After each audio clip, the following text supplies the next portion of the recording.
প্রিয় বন্ধুরা, দেখতে পাচ্ছেন প্রকৃতির সেই বেঁচে থাকার সংগ্রাম, যেখানে এখনো প্রকৃতির উপর নির্ভরশীল। সেখানে এই আফ্রিকার হাডজা জনগোষ্ঠীর আধুনিকতার ছোঁয়া ছাড়া তাদের খাদ্য সংগ্রহ, কীভাবে তারা খাদ্য সংগ্রহ করে, বন থেকে কীভাবে প্রাণী শিকার করে।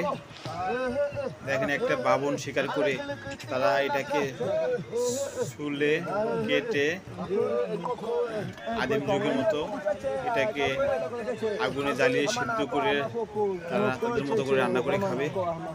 সুন্দর একটা ভিডিও দেখেন করে, আমার তো খুব ভালোই লাগতেছে।